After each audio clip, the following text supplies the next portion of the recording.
আসসালামু আলাইকুম। ইসরায়েলের নিয়ন্ত্রণ এখন ইরান এবং হিজবুল্লাহর হাতে। ইসরায়েলের আকাশ যে প্রতিরক্ষা ব্যবস্থা ছিল এটা পুরো ধ্বংস করে দিয়েছে ইরান ধাপে ধাপে হামলা চালিয়ে। এখন পর্যন্ত 85 ধাপের হামলা চালিয়েছে। গত 1 মাস 1 দিন এই যুদ্ধটা চলতেছে। ফেব্রুয়ারির 28 তারিখে শুরু হয়েছে। এই ধাপে ধাপে হামলা চালিয়ে ইসরায়েলের একেবারে মেরুদণ্ড ভেঙে দিয়েছে, ইসরায়েলের কোমর ভেঙে দিয়েছে একেবারে।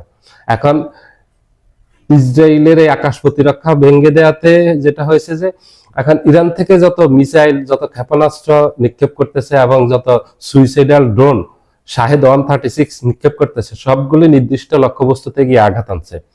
আর এগুলিকে শনাক্ত করতে পারতেছে না এখন, কারণ আকাশ প্রতিরক্ষা ব্যবস্থা যেটা ছিল তাদের, এগুলি সব ধ্বংস হয়ে গেছে।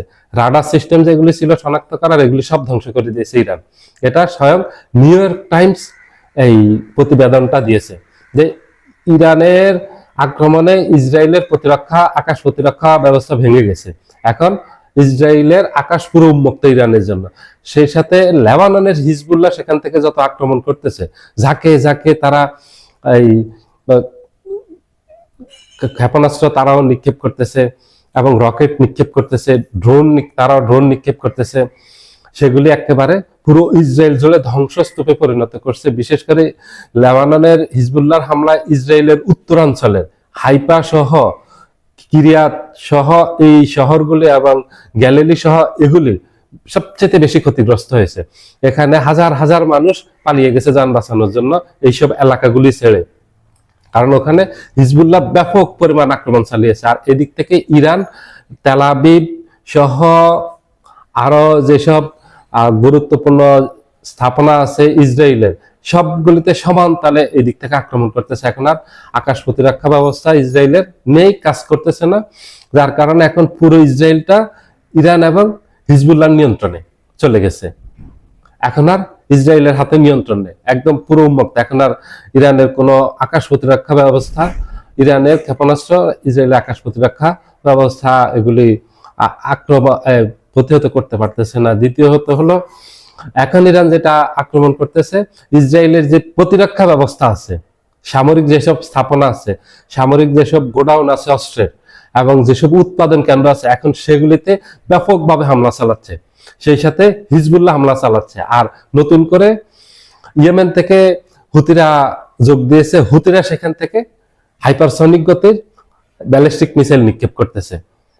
এখন 3 দিক থেকে আক্রমণ করতেছে ব্যাপকভাবে এই ইরান,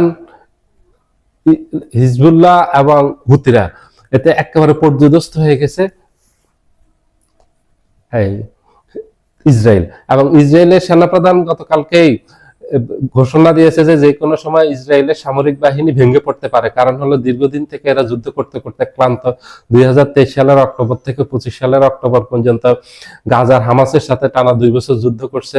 25 সালের ওই যুদ্ধ শেষ হওয়ার আগে আবার জুনে ইরানের সাথে যুদ্ধ হয়েছে, 25 সালের জুনে 12 দিনের সেখানে যুদ্ধ। সেখান থেকে আবার এই এখনই আবার শুরু হয়ে গেল, একবার 26-এর শুরু থেকেই শুরু হয়ে গেল ইরানের সাথে যুদ্ধ।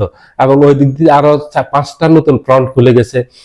ইরাকের ইসলামিক রেজিস্ট্যান্স ওখান থেকে আক্রমণ করতেছে, হিজবুল্লাহ আক্রমণ করতেছে, ফিলিস্তিনের পশ্চিম তীর থেকে ইসলামী জেহাদ আক্রমণ করতেছে, এদিক থেকে ইরান, ওই দিক থেকে হুতি। 5টা ফ্রন্টে আক্রান্ত হচ্ছে ইসরায়েলের সেনাবাহিনী এবং তাদের সেনা সংকট দেখা দিয়েছে। ইসরায়েলের সেনাবাহিনী প্রধান কালকে এই বক্তব্যটা দিয়েছেন যে তাদের সেনা সংকট আছে, তাদের সৈন্যরা দীর্ঘদিন যুদ্ধ করতে করতে ক্লান্ত হয়ে গেছে, মানসিক অবসাদে ভুগতেছে, শারীরিকভাবে অক্ষম হয়ে গেছে।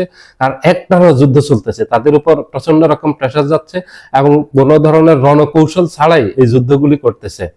এই জন্য তাদের সেনাবাহিনী যে কোনো সময় ভেঙে পড়তে পারে। এখন সেই অবস্থা হয়েছে, ইসরায়েলের সেনাবাহিনী ভেঙে পড়ার মতো অবস্থা হয়েছে, কারণ ইসরায়েলের এখন প্রতিরক্ষা যে মেরুদণ্ড ছিল সেগুলি ইতিমধ্যে ভেঙে দিয়েছে ইরানের আক্রমণে। এবং এদিক থেকে এখন হিজবুল্লাহ ব্যাপকভাবে হামলা চালাচ্ছে, হুতিরা হামলা চালাচ্ছে।